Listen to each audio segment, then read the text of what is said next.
आप सुन रहे हैं एलसीडी म्यूजिक की धमाकेदार प्रस्तुति।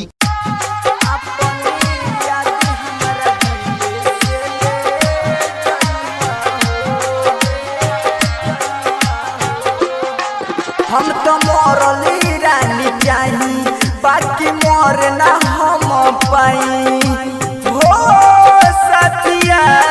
हम तो मोरली रानी चाही बाकी मोर ना हम पाई। जाके ससुराल में खुशी रानी रहिया हो। अपने याद हमरा दिल से ले जइहा हो। अपने याद हमरा दिल से ले जइहा हो।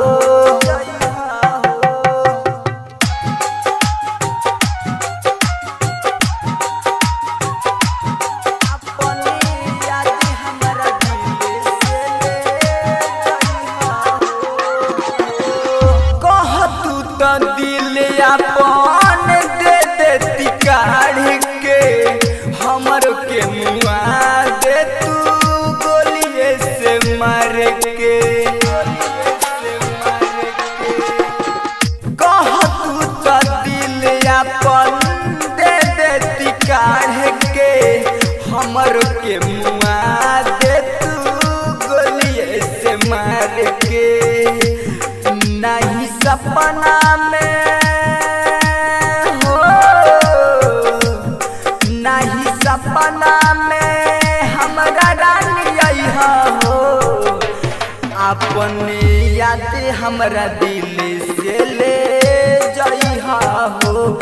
अपने याद हमरा दिल से ले जइहा हो। भगवती रिकॉर्डिंग स्टूडियो नरकटिया गंज।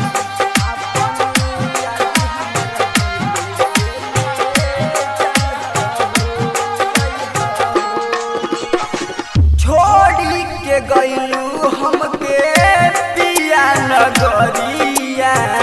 सोची सोची रोवा ताटे सोनू संवरिया। छोड़ी के गइलू हमके पिया नगरिया। सोची सोची रोवा ताटे सोनू संवरिया। राइटर बीरजेश के हो। राइटर बीरजेश के अपन बनइहा हो।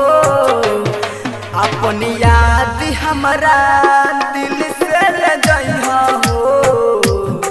अपन याद हमरा दिल से ले जइहा हो।